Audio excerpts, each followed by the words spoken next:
Okay, good evening. Thank you very much for that, Keith.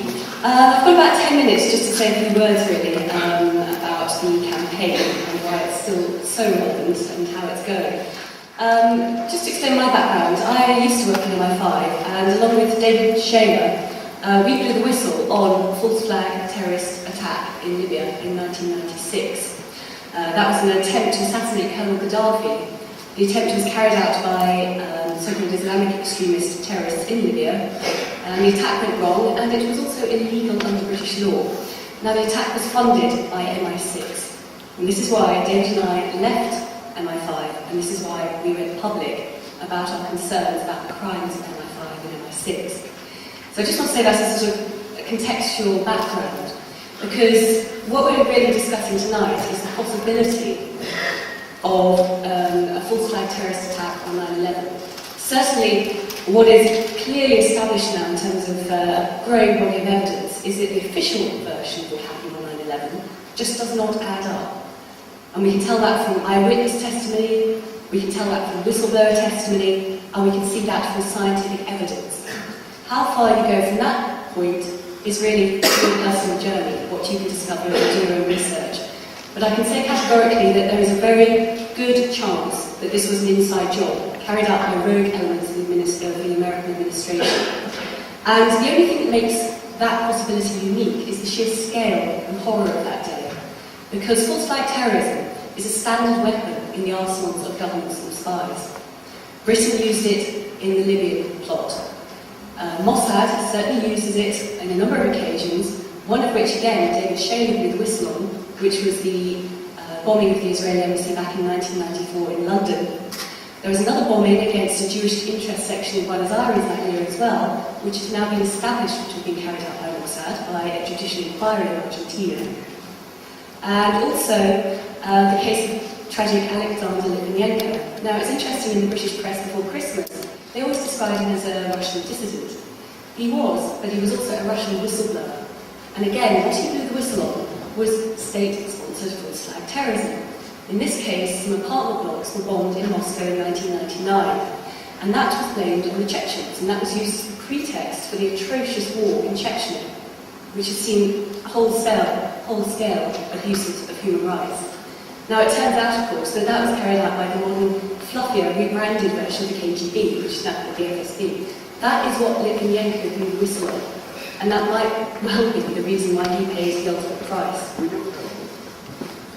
So, this is something that does go on. As I said, it's a standard weapon in the arsenal of spies and governments. And once you accept that, you have to look at any major terrorist atrocity and look at the evidence to see where it leads you. And that really is the premise of tonight's talk.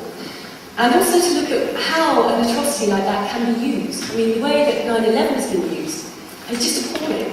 It's taken us into illegal and unjustifiable wars in the Middle East. It's resulted in the deaths of hundreds of thousands of innocent people in Iraq alone.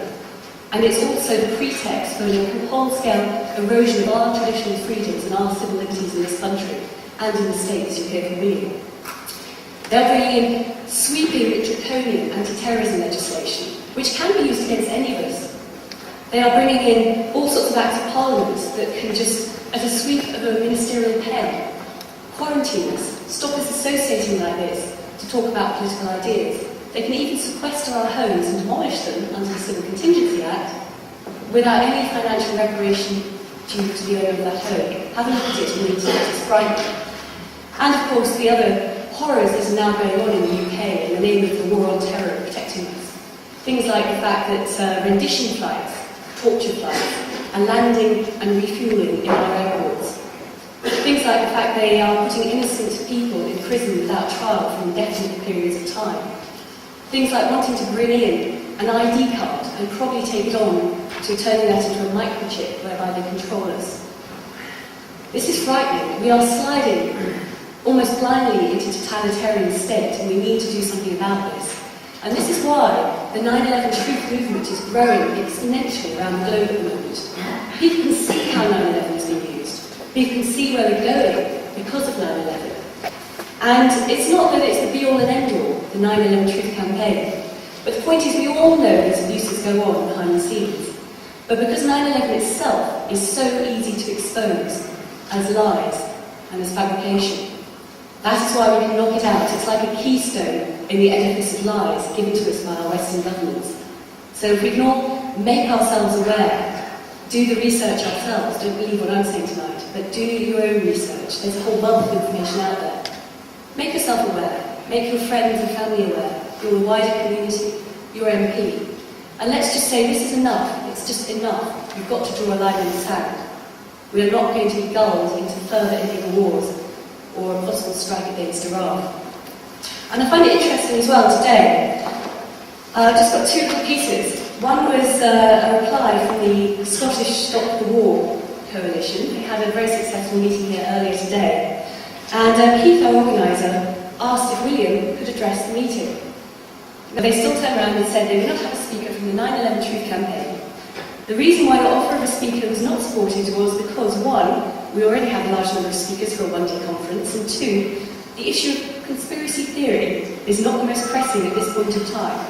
Now, I really do fail to see how Stop the War, who are trying to stop further wars, are not interested in trying to analyse the possible cause of those wars. It doesn't make sense. It's an intellectually bankrupt position.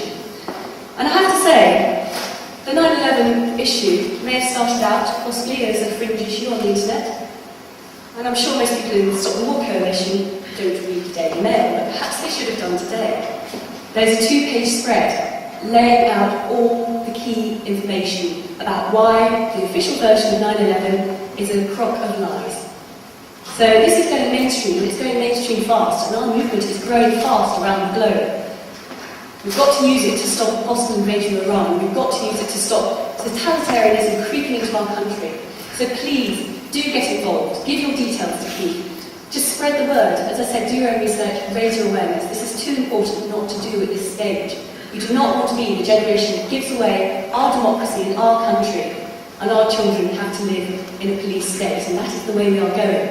So use this as a weapon to stop that slide away from democracy.